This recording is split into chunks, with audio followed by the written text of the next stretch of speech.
खुर्रम, आज मिनिस्टर जो थे, मिनिस्टर सॉर्ट ऑफ एडवाइज़र और मिनिस्टर फाइनेंस से हम कहेंगे आदत पड़ी हुई है।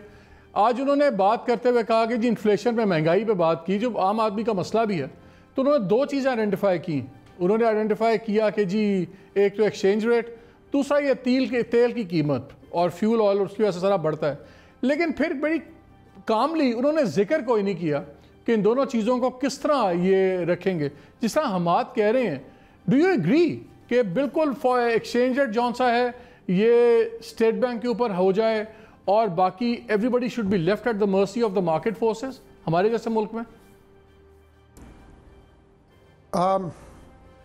मालिक साहब, आई एग्री कि एक्सचेंज रेट को मैनेज करने जब तक मैनेज किया गया है तो उसकी वजह से पाकिस्तान की मईशत को नुकसान हुआ है।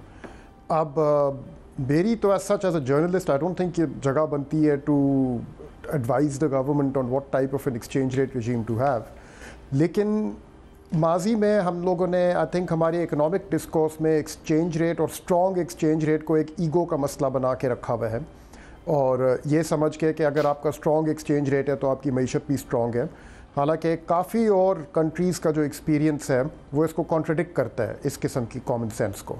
चाइना ने अपने आप को एक दुनिया का एक्सपोर्ट पावर हाउस बनाया है, और उस थ्रू आउट 90s में और 2000s में उसके ऊपर एलिगेशन ही लगाई जाती थी कि वो अपने एक्सचेंज रेट को जान के अंडर वैल्यू कर रहे हैं, डी वैल्यू करके रखा हुआ है अपने एक्सपोर्ट्स को कंपेटिटिव रखने के लिए।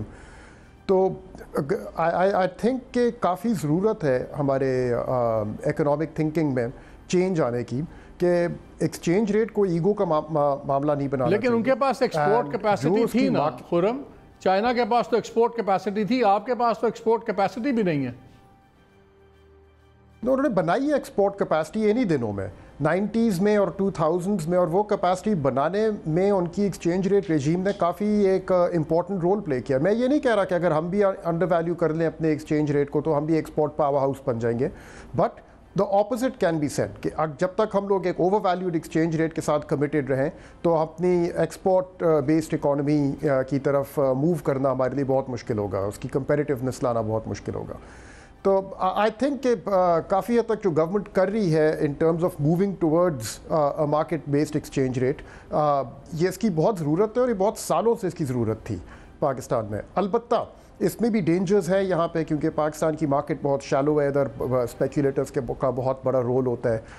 अब उसको किस तरह से ये लोग महफूज रखते हैं आगे, वो जैसे हम लोग आगे चलते हैं देखेंगे, तो कुछ तो आई थिंक रोल रखना पड़ेगा, और वो स्टेट बैंक कमिट कर रहे हैं। उनकी लास्ट मॉनेटरी पॉलिसी स्टेटमेंट में दोबारा उन्होंने कहा है कि स्टेट बैंक स्टैंड्स रेडी